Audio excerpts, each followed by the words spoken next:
Listen to this noise. Collingwood are into the grand final. Hello and welcome to Thursday Lines, our final show for this year. I'm your host for today, Nikki. Thursday Lines is proudly brought to you by Little Birdie TV, Punting Form, The Comics Lounge, and of course topsport.com.au. MG, the big man, it's his birthday today, folks. How you going, MG? Happy birthday. He is. Yeah, new decade 40 like you, Nikki. So. Oh, honey, it's a good one. Yeah. 40's a new 30. We'll tear it up this decade for sure. I'm sure. Yes, it starts off, well, it's already been a big week, starting on Monday with the Brownlow, but yeah, geez, there's plenty in this week, isn't there? I thought you were going to say you started from last Saturday because I was going to recall the little text message that you sent me from Caulfield. Not sure we've ever stopped, but yeah, no, it's, it was... last weekend obviously was brilliant. Both codes we've got 1v2 in both codes, which I don't know the stats on it. Toprope may know the league ones, but yeah, it's good to see both codes have got the two best teams fighting it out for their premierships. Fabulous. And but in the AFL, both teams had to come from behind as well. So we'll discuss a little bit later, but both had to earn their place in the grand finals. Monday night, obviously the Brownlow. Night of Nights. Yeah, Night of Nights. Always a big week for the AFL and the card. And we, congrats to Lockie Neal. Second time he's won the Brownlow. Came from behind in the last round to get it on 31 votes. So he was about a $15 shot. I think he was. I think he was last week. I think that's what I thought you said, 13 or 15 or something. Fifth favourite in the betting. Yep. And got over the Bont in the last round. So, really good count. The preseason favourite led until the last round. He was obviously injured, so he was probably a bit stiff missing the last month. So, great count. And, plenty going on. So, looking forward to discuss the grand final. Toprope, did you catch the Dally M's last night? NRL's Night of Nights. Oh, my God. It is the best TV watching outside of the Brownlow that I could possibly get. I get 2 in 1 week. It's amazing. It is absolutely horrific. One of the worst nights, and I will concede nothing to the AFL. Rugby league is a better sport. It's got better people. It is managed better. When it comes, I'll make one exception, and that's the Brownlow over the Dally M. Oh. The Brownlow, I've not watched the game of AFL all year. I must have had 10,000 bets on the AFL, not the Brownlow. I've got a great idea for the AFL. Scrap playing the silly version of football that they call it, and just have a Brownlow every week. It's outstanding. Let's run an entire season, computer simulation. Let's just do Brownlow betting every week. One of the great nights. Dally, not so much. Betting banned, running convoluted voting systems that no one really understands. The hosting is utterly embarrassing. Bradford has to making jokes, kind of in the final rounds. Going on is an embarrassment. The Dally M medal night. And not to say the Dally M is an embarrassment. The Dally M is a great award. It was great enough for Newcastle fullbacks last night with Howard winning the men's to make up for winning the women's. But overall, the count in the night looks like a hokey version relative to the Brownlow. It is. It provides for insanely good TV viewing if you're a female, because obviously all the girls are all the girls are dressed from obviously the same boutique. And it's obviously really, really funny. I wouldn't say all the girls, but I don't know if you saw the photo for the NRLW. That's the whole gamut of fashion was taken in that one. And then you got what do we got? The boy from the Warriors with the Versace number, a la Tyson Fury. It was great. Adam Samuel Blake. That shirt was something else. That was the Bill Cosby splitter of Dally M shirts. That will go down in. It's fab. The AFL does not give you quite this much good viewing. I mean, they obviously with a bit more polish. It's a Crown. It's a little bit more Oscars like, and the Dally M's like that's a down here. That's also more Logies like. It's a difference. It's a difference between the two codes as well. So we'll leave it there. Toprope. The scoring confused me in the Dally M. I was speaking to Nikki pre-show. Both the winners come from behind in the last round. It's obviously set up for television, a bit like the AFL Brownlow. They know exactly what's going on in these codes. But just explain to me quickly, Ponga can be 5 down with 1 round to go and score 6 to win by a vote? Yeah, well, they give they've got 2 votes. There's this year they've had 2 voters. So get the vote. So you can get a maximum of 6 votes a game if you get both threes. So relatively simple, but unnecessarily confusing, and the lack of communication as to how it's being voted on is ridiculous. So I don't agree with it. Look, Pollen was outstanding in the last round. Pollen was always being sixth in the last round. I think the big question was around Sean Johnson and how he stayed in Pollen and some of those other games. But it was pretty good. And same with the women's. Tamika Upton. Look, I'd say in the women's, they were probably better getting the best players. The two best players this year were absolutely Tamika Upton and Taryn Aiken. They got there in the end. So, I have no kind of issue with the last round votes. It's the lack of transparency around all the votes, which is concerning to me. How hard is it to read out 3-2-1 for every game of the year? It's very hard if you break the nest up. You've worked in gambling for a long time, MG. I know, but Nikki, you have as well. And the amount of money the NRL leaving on the table by not having betting on rugby, the Brownlow must make the AFL tens of millions of dollars every year. Must make the point, add to the state coffers with the point of consumption tax. It's astonishing that Volandis is so pig-headed that he just leaves his cash on the table. It does not take a lot to fix it up. Just get some neutral people to hide their votes and give it a 3-2-1. Why can't the referee do it? Well, we say the referees. Why can't the idiots in the bunker do it? Well, they're literally sitting there watching the game on TV. They might have 6 or 7 decisions to make a week. There's a whole panel of them in there. Why can't they, whoever, have a whole of you I understand the argument as to why umpires and referees shouldn't do it. And umpires shouldn't do it because they obviously play favourites. And it's obviously, it's very hard to see when you're on the field. I get all that. But you've got review officials in both codes. I don't understand why they can't be the ones to be doing the 3-2-1. It's not that hard. And you get a night of nights where, when I lived in Melbourne and worked down there, it was one of the biggest nights. People would go to pubs to watch it. It was a huge betting night. It's just farcical. Well, the Brownlow's clearly the biggest event in the AFL betting calendar. It's bigger than Grand Final Day. Oh, yeah, so of course. I'm really? Not sure by what factor, but there's more turnover, there's more interest. And because the event goes for bordering 3.5, 4 hours, and you would have seen the live betting, and it was on till the last round. He was what did he go to? $1.60 or something in the run, Neil? But I mean, he was on a fair. He was into $1.25 at one stage. He was, but then he got back out. There was 3 different favourites, pretty much, throughout the count. Anyway, just want to ask one thing quickly, Toprope, the referee for the grand final in the NRL, is that a big decision to change from the 2 that always seem to get it? No, it was the right decision. Finally, the NRL were forced into it by the incompetence of the other 2. But, Jared Sutton had refereed seven grand finals. Ashley Klein had refereed the last 6 Origins, had the grand final last year, but their colossal, might have the language listeners, fuck-ups had forced them out. MG, I think, is the best ref in the game. He's the most he just has traditionally not been on the inside. There's been a very, very clear who's on the inside and who's on the outside in the refereeing ranks, regardless of talent, ability, decisions, whatnot. So, right decision was made there. Complete wrong decision was made for who's in the bunker, and that's Ashley Klein. He is beyond me. So, well, he's on the inside click. He's on the inside click, but if you're having one bet for the NRL grand final, it would be that there'll be a monumental fuck up from the bunker. Well, I was just about to say before we move on to how the prelims went, I just hope both codes, the umpires don't play a role in the outcome of either grand final, and they can disofficiate what we call normal and let the best sides win in both. Let's get it done. Okay, in what was one of the best games of AFL I've seen in a seriously long time, MG, I'm going to sit there and say it, Collingwood to get the job done by 1 point over GWS, that was thrilling. Come on, that was insanely good.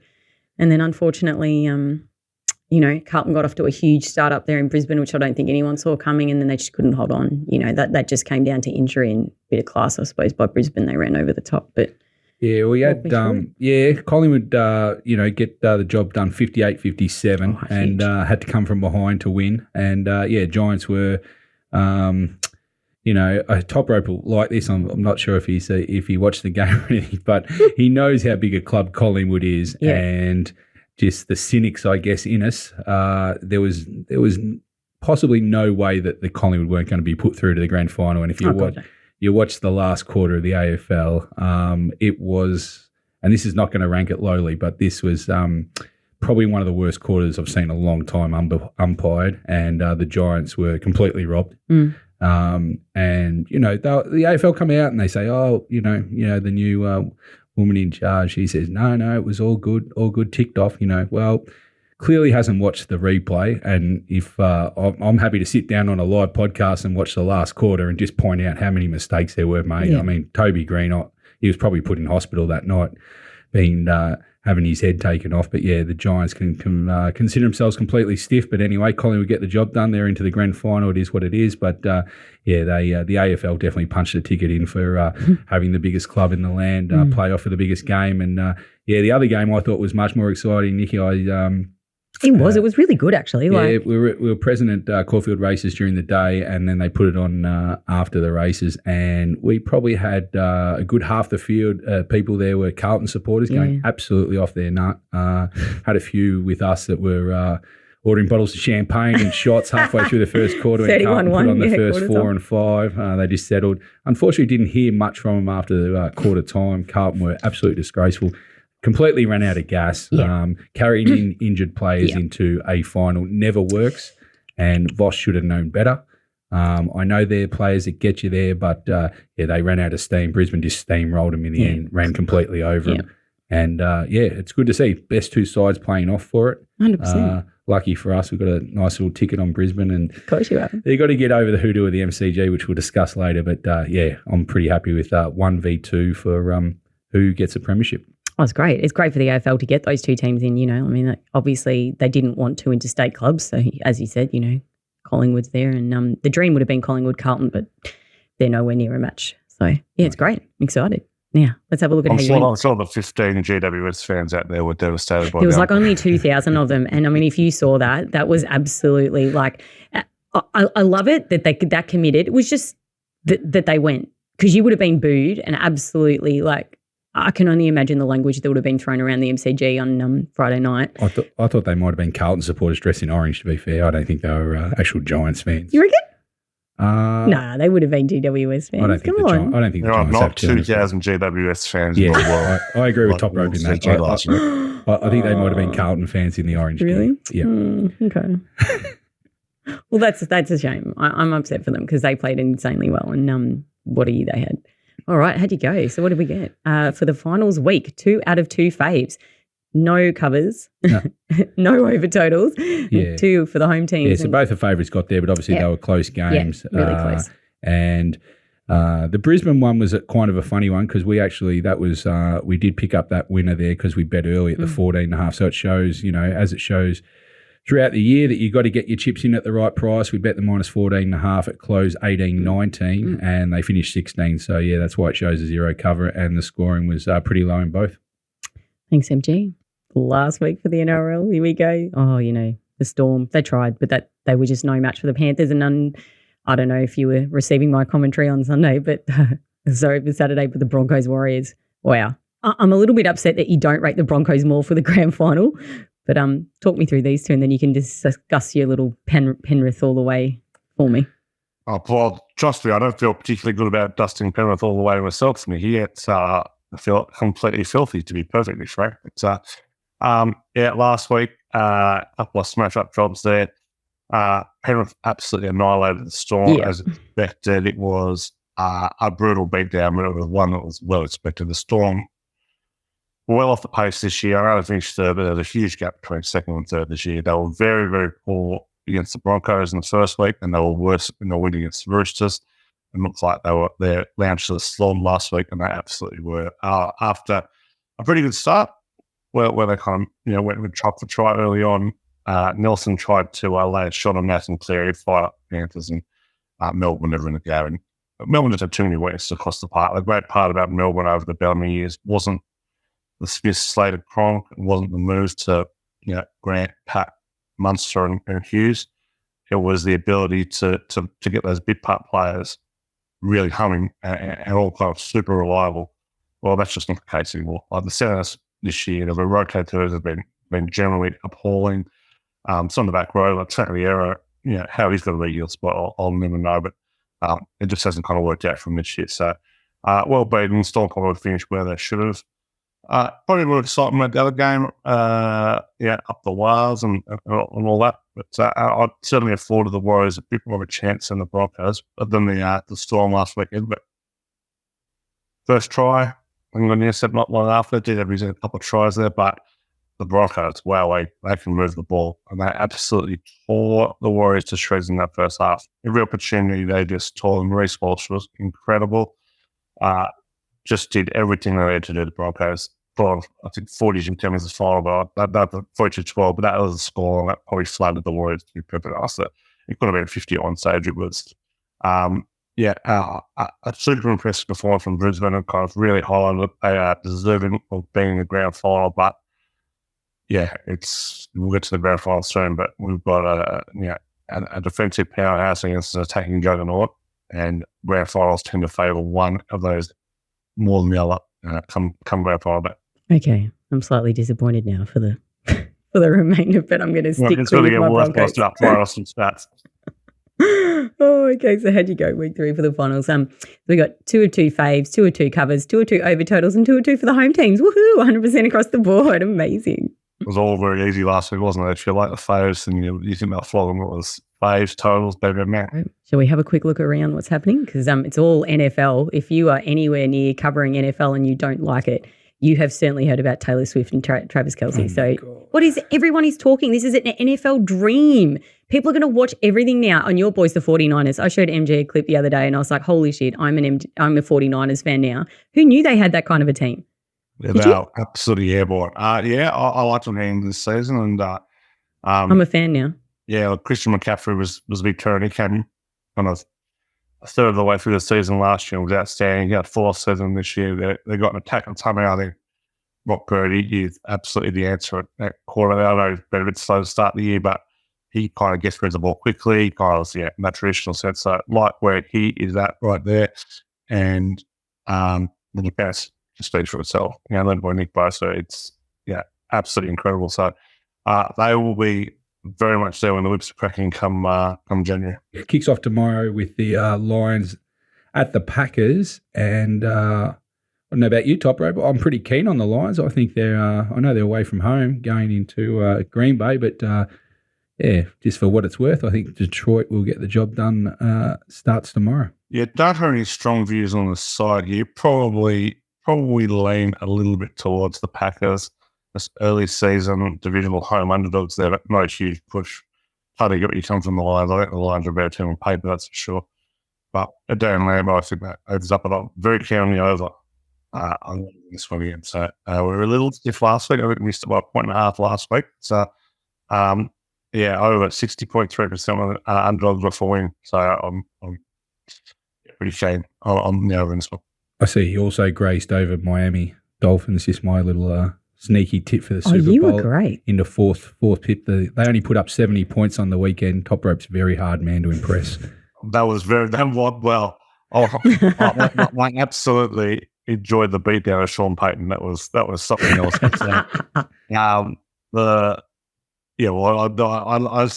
I did skim over at MG because I don't often back teams on the receiving end of coming 70 from them, and I wasn't the Broncos that day, so watch. Yeah, up the fish. What about Ryder Cup starts tonight, Toprope, one of the great events. This certainly gets Toprope up and about, as good as any major going around. Mm-hmm. And last week, the betting was a bit flipped there. I know it's very tight, but Toprope, you did say last week you could not believe Europe weren't favourites. And you've got your wish. They are $1.95, USO 205 starts tonight. So I gather you're still on Europe. Have you got a head-to-head maybe for the punters out there for one of the groups tonight? Mm. Well, I'm very curious. Sure it starts tonight? I'm pretty sure it starts tomorrow. Oh, tomorrow. Could be wrong on this one, but anyway, it's if tomorrow 3 o'clock is South time. Look, very keen on Europe still. USA have not won in 30 years on European soil. 30 years. This century, Europe have won 7 of the 10 Ryder Cups. Look, there's no doubt that the Americans have the most talent. On it. They've got all the golfers in the top 25 in the world. The US has 3 outside the top 50. The Europe has 3 outside the top 50. It does not matter. It does not matter. The Europeans will ride their big dogs, and they get they get some of their kind of bottom tier players at home. So, few bets for the punters. The top American scorer. I really like Patrick Cantner here, mainly because he's an absolute slog. So, won't play with anyone else other than Xander Schauffele. So that's a super positive. That's a super positive thing because they're both young, so they'll both be wheeled out a lot. They both have a good history of accumulating points and playing well together. So I expect they will play probably all of the pairings together. They may be rested in one session, but they played 5 last time in Western Strat. So like Patrick Cantley to top the scoring there. For the Europeans, a bit more up in there. A couple I'm working around there, but I do like Tommy Fleetwood. I think he's just a Ryder Cup specialist. Doesn't have a great singles record, but has a great pairing record. And Victor Hovland. Hovland has an abhorrent Ryder Cup record after Western Australia. So back in Europe, I also like he would probably be paired with Ludwig Aberg. And Aberg's also a bet top rookie. You can get about 460 on Aberg top rookie. He has huge upside. I would not be surprised if he played at least 3 of the doubles and the singles, possibly 4. If he's been paired with Hovland, one of the better golfers in the world. Marcus Small said no one better than Victor Hovland. I think Aberg's a good bet there. So they're the ones I'm working around for the European. Nice. What are you going to do? No, I'm happy to play Europe with you, Top Rope. 30 years is good history for me. That'll do me. We won't challenge you this one. No. And the Rugby Union World Cup where Australia so just quickly, I know you're tipping France, Nikki, but not much has changed. No. The games will roll on this week. So as you can see there, Ireland slight favourite, but there's 4 of them pretty much bunched and the rest of them drift out pretty quick after England at $12 there. And then what else we got? We got the NBL that starts tonight. Scotty Pippen in town for the NBL. They've bought him out. Yeah, firing out a big gun. Sydney Kings look like they've got probably the best depth in the roster, so they will start favourites at $3.80. Melbourne United kick off tonight, as you said, against the Southeast Melbourne Phoenix tonight. So their second favourites at $5. Perth Wildcats at $5.50. Out to the Breakers at $7, and Melbourne Phoenix kick off tonight at the $10. Exciting! What a weekend in sport. And the Cricket World Cup, it's going to start next week. Yeah, so hotting up. Australia finally got a win over India overnight. So they have finished their preparations now. So you can see there, India, solid favourites at $3. England at $4.20. Australia, third pick at $5.50. Pakistan at $7. Out to the Kiwis and the South Africans at $11. So that starts October 5. So that will be... another World Cup for the year. Geez, 2023's had a lot of World Cups. So, plenty of sport going on, even though the footy finishes this weekend. Of course, there's so much betting to be had. All right, let's get it started with Thursday Lines. Proudly brought to you by topsport.com.au. Family owned and operated for over 35 years. Bet with a bookie you can trust. Bet with TopSport. Let's have a quick look at your last week, MG. Yeah, had 3 bets, missed on the first 2 with Collingwood, went the cover and the over, so that even though Collingwood got the victory, and then as I stated before earlier, got the good oil on Brisbane before the price moved too far, and they managed to cover the line. So on the year there, a small POT on all the matches, and bet 380 units for the year. Thanks, MJ. So just quickly overall, for everyone who followed the packages, basically that's the top line there. We've bet 517 units for the year, all up, almost plus 20 units at about 3.75%, somewhere around there. So we've got 1 bet outstanding from the futures package where we had 2.5 units on Brisbane at $8.50 for the premiership. So that's obviously still spending. So just quickly, the matches we just went over were plus 1%. The futures package at the moment sent out 70 units worth of bets plus 22. That's Brisbane still pending at 31. And the Brownlow package, we sent out 67 units worth of bets there for down 7 minus 10. So so I think it can finish either plus 3.25, or if Brisbane win the flag, it'll be about plus 7. So we'll see what happens. All right, Toprope. How'd you go last week? Oh, 2 of 2. You're laughing. You're killing it. Well, something to the punters. It's been a tough road in, but plenty of bets for the grand final. So we're giving ourselves every chance to escape some misery. But it was a good week. We had the Panthers minus, which was of most spread at all. We had the over in the Broncos Warriors, also no spread. So nice easy prelim working. Let's just go straight to the AFL Grand Final. MG, you must be itching. Collingwood v Brisbane, the big dance, Saturday afternoon, 2:30 at the MCG. Collingwood $1.74, Brisbane $2.10. The line is only 4.5 and the over-under 166.5. Yes, well, I think we've got a pretty good final, as we've stated earlier in the show. 1v2 finished playing off at the MCG. It's obviously people trying to get in.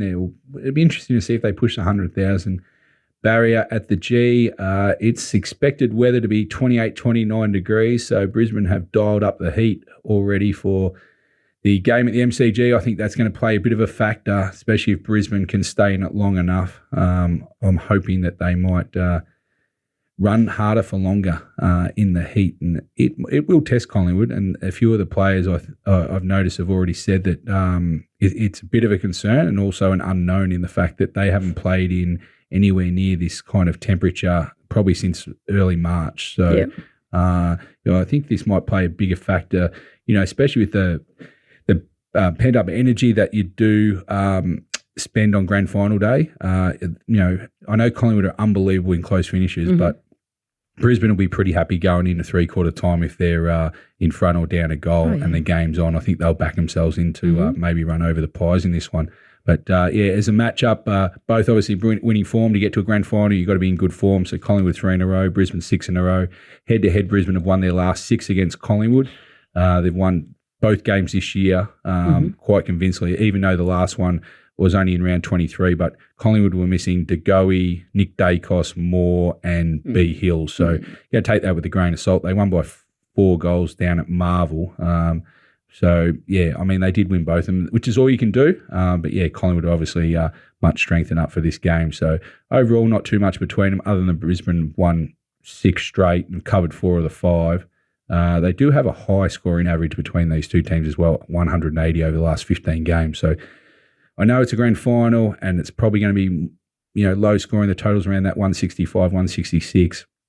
I just think in the heat, the drop-off rates, especially in the last couple of minutes of quarters, I think the scoring will lend itself to the over with the weather it's going to be. So that's going to be interesting, but it's going to be hard to play a bet at this stage. I think Brisbane's got their best shot. The major concern is here is the MCG. Brisbane can't win at the MCG. They can say whatever they like about it.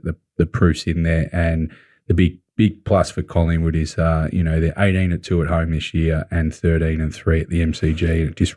It rings large for me not to be able to tip Brisbane this week, so I'm just going to cheer them home. I think the 3 keys to the game overall is who starts better. So Collingwood have very good first quarters, and what Brisbane dished up against Carlton in the first quarter, if they do that against Collingwood, they will not see them again for the rest of the game. So Brisbane are going to have to come out switched on. Probably split opening goals will be the key for them. Who owns the corridor at the MCG is key. Collingwood will try and shut it off. Brisbane need the corridor. So if Brisbane can open up the corridor and play it at their tempo, they'll be in the game. And for me, it's just going to come down to goal accuracy. We've banged on about it most of the year, or certainly I have. And Brisbane have tendencies to kick inaccurately. So if they can kick straight this year, they'll get enough shots on goal to win the game, I think. So I think goal accuracy will maybe even decide the premiership in the end. Oh, wow. So, at this stage, I'm going to shade Brisbane, cheer them home, and I'm shading the overs if you need it. Just because it's a grand final, a few tips out there for things. The Norm Smith's obviously a big betting game on. Obviously, Toprope's got some tips in his ones as well. So if you're a Collingwood fan, I would rather take De Goey at the $6 than Dacos Nick Dacos around the 5. I think De Goey for Collingwood to win is going to have to play a big game, and obviously he was best on ground in the prelim. For value, I'm going to go Nick's brother Josh. I think on a wing. The wings are going to be very important in this game. At $26, I think Josh Dacos is not a bad ticket. And also Scotty Pendlebury at 26 as well. I think both Collingwood games this year against Brisbane, he got the 2 votes in the last game with Neil, and he was also in their best players. So I think for Collingwood to win, Pendlebury's going to have a big say in it. On the Brisbane side, I'm going to leave Neil alone. Can't pot him anyone who's taken the $7 if Brisbane are to win. Neil he stands out in their side. They're a very even side, but when Neil plays well, he's a standout. So I'm not going to talk you out of the $7, but I think McCluggage at $15 is going to give a very good sight He's going to have to stand up for Brisbane to be very competitive. And a smoky for me is off the halfback flank is Coleman at about the $34. So if you're sneaking around for the Norm Smith, they're my golds there. Yeah, sweet, because it's never actually the most obvious players, is it really, for the Norm, really? That's exciting. I like those. Like a bit of value for the Norm Smith. I'm going to have a few bets when I leave here. Thanks, MG. No worries. All right. Our day, Sunday, 7:30 p.m. Penrith, the Broncos. Penrith, $1.60. The Broncos are $2.35. The line is 3.5 and the over under 38.5. Yeah, we've got a great grand final paper here. Top two teams in the competition. The best defensive team, which is not surprisingly Penrith, but also the best attacking team. So they're clear standards here. I'm stunned. This line is 3.5 points. Every good judge I know had this mark with at least a 6, some around the 8 mark. So stunningly good value here for Penrith. Just looking back on how kind of grand final traditionally played, we've had 6 of the last 9 have under the total. But I remember to 2006 when the Storm essentially changed the way the game was played by, how we want to call it, bringing in the wrestle, really highlighting that winning the tackle was the most important part of kind of winning a premiership. The team who's been a better defensive team heading into the grand final has won 13 of those 17 grand finals. That's Penrith here. And only once in those 17 years has a team gone into a grand final conceding 4 or more points worse than their opponent, which is what Brisbane are doing this year, and gone on to win the grand finals in 2016. So, history is not on Brisbane's side here. You look at matchups across the field. Obviously, Ivan Cleary is significantly smarter and better prepared than Kevin Walters. I think that goes without saying, to be perfectly honest. It's 4 straight grand finals for Penrith. They're looking to make history here with kind of first time in 40 years to win 3 straight deciders. I can't make any case at all for Brisbane, other than the fact this could be a low scoring game and a bit of Reece Walsh magic could get up, because Penrith are going to be able to do what they do. Penrith have a very, very simple game plan. Penrith always marked as a really good defensive side, but it's not because they're a particularly good tackling team. They're a really, really good defensive side for a few reasons, and they all come at ball in hand. No team is better at rucking the ball out from the first 2 tackles and their kick return than Penrith. No matter which side you kick to, or Taruva, Edwards, they're all great. They all average over 170 metres a game. They all average over 4 tackle breaks a game. They hold the ball.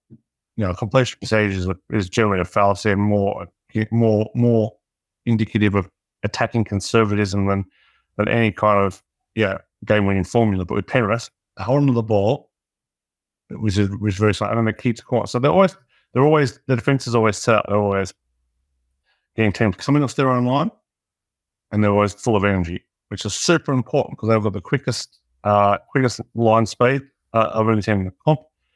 That sets up beautifully for them this week. So Brisbane are going to have to be the ones to adapt here. They're going to have to change their game plan. They're going to be more expansive. They've got to try and, Reynolds is a great kick up, but it's going to be hard to form out a winning kicking game plan against that Penrith back three. So, look, the Broncos, they've travelled well in the state. They've played well at night. They're coming with a lot of momentum. To be honest, a lot of goodwill. Penrith are just way too good. Look at the refereeing. Adam G, 14-3 against the spread. Panthers on Adam G, 6-10 against the spread. The Broncos, looking at versus quality teams. Penrith, they are at against top 3 teams, 16-7 against the spread. The Broncos, they've covered just 13 of 30 against top 4 opposition. So all the numbers stack up well for Penrith. They're essentially got a hard game here. I expect this to be a low-scoring game. The last 6 meetings between the two, Brisbane have not topped 13 points in that run. Their style of attack is not one that's really going to threaten that. And just one defensive team like Penrith, I expect Penrith to win this very, very well. Oh my gosh, I'm depressed now. It's a pretty good case. It's a pretty good case he made, wasn't it? I mean, I don't want to go up against you in the QC court of NRL, Tedeschi, but that was depressing. Only because I think the Broncos are a more exciting team. They are a way more exciting team. You can cheer every single one of those players home. Like, have a look at how many of them made the Dally M team. Yeah. They are a much more exciting team to watch play football when they're playing well and they're winning versus Penrith. Oh, I don't disagree. Penrith are robots. Penrith are and it's boring. It's really Penrith boring. Are a very boring team of unlikable robots. So I don't feel good about it. I mean, I'd very much rather be cheering on the Broncos here. Attacking teams don't win very far. Defense win very far. Brisbane are a very good defensive team. There's nothing. They're not on them there. But Penrith, 2 tries per win for Penrith. In their last 9 finals games, Panthers have conceded 12 tries. That's obscene. Against the best teams in the competition over the last 3 years, they're conceding just over a try a game. That is utterly ridiculous. So, I'll just let you know, Toprope pre-show, Nikki was full of ink on the Broncos or something, so I included you in the bet for a dinner. We either have to take Nikki out or we get a free feed at Jaconi's for the winner. So I just threw you in a chair on the table, Toprope, because I knew how wound up you were. The only thing I've taken out of the only thing I've taken out of his little speech there was that one team have won, and that was Cronulla, and they did it to make history. So I'm going to back the Broncos in, okay? Because I'm thinking like, I'm all for them. Like, I just think they're so much more exciting to play. I love every single player on that team. I think if Farnsworth doesn't play, I'm not. That will make me a little bit nervous. Herbie's playing. He's good. Is he? I love him because he seemed to like not move that well last night when he was walking up on stage. But I'm ordering steak, Toprope. You can have the biggest steak on the menu, love. I'm ordering the menu. I'm ordering the menu, Carl. I think the wine list up as well. Oh, we can have a little 3-way chat on Sunday night. This will be great. Yeah. All right. I mean, look, I agree with you. I think, Brisbane would certainly be the fairy tale story. I think if you're an impartial fan, you'll be cheering on the Broncos. But from a betting point of view, Penrith stand out. And from a total point of view, like I'll be betting the under, but I'll be loading up on the Broncos under. I think it's under 16.5 points, you can get $1.90, which is just utterly ridiculous. But you can kind of get some Ric Flair on the under 12 and under 10 points around the kind of 3-all mark there. So very keen on them. There's just not going to be a lot of points in this. The 6 of the last 7 between these two have gone 7. Since 2008, the average between these two teams is 31 points. So that'd be about as low as you get between two teams in the competition over such a long period of time. So, I think this game plays in the Penrith hands. I think Brisbane are seeing themselves up nicely for the future, but I think they might be a year away just yet. And have you got any of those player markets? Let's just get Panthers home for the other bookies that put up a stupid promo this year as well. Apparently that is going to hemorrhage. I don't know if you've heard the numbers, but apparently that's a hemorrhage result. So that's all right. I think they've already hemorrhaged quite a bit with the cash outs and hemorrhaged quite a bit with the bet back. So I think this is minimal hemorrhage. My understanding is that both there is an absolute disaster.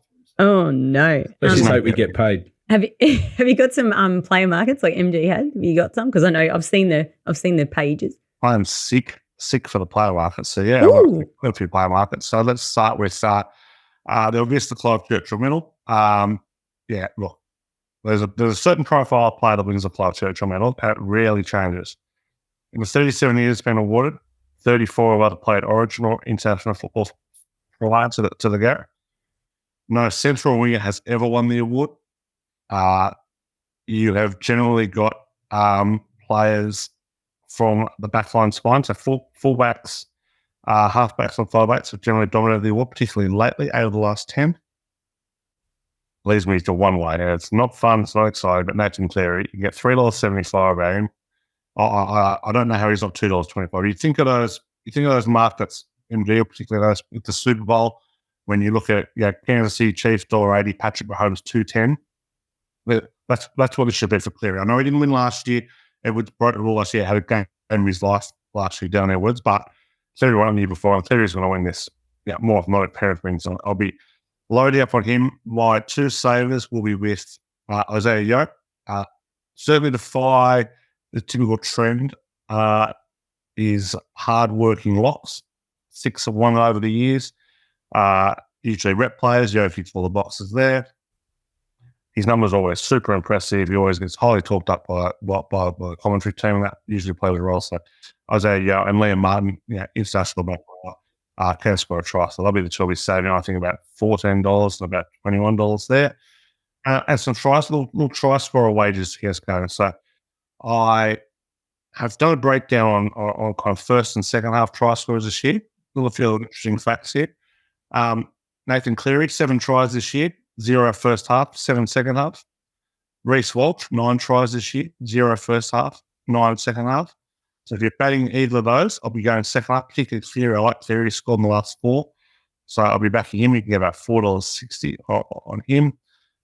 Leading the game in first try scorers, Stephen Crichton has first try scored 5 times this year. You get $13 on him. He scored in the last 3 grand finals. And last try, Brian To'o, he has scored last try in a game this year 6 times. A pretty remarkable effort to last try, I think about 25% of the games he's played. And he was last try scorer in both of the finals this year. So looking at him, he can get around 8.75, I think, Brian To'o. So same game multi-punters, I would be throwing in To'o, Crichton, and Nathan Cleary for a try. I've gone from being depressed to excited to happy. Okay, I love all those markets. And we will do that to you. Of course. Oh my God. Okay, that is it for this year. I can't believe we're just about to wrap our last show. Thank you to MG. Thank you to Toprope. Thanks for having me back. Oh my God, OB for carrying the team. Thanks for handing over the torch. Obviously to the boys, Scooty and Borko, this could not be put together without the boys. Remember, do follow us on YouTube. We're on socials, Little Birdie TV, Twitter and Insta. All your betting action is at topsport.com.au. And if this show is anything to go by, there's plenty of betting options for you this weekend. Download our podcast everywhere you get your good podcasts from. And God willing, I will be back next year. I hope everyone has an insanely good end to the year and happy punting. Thanks. See ya.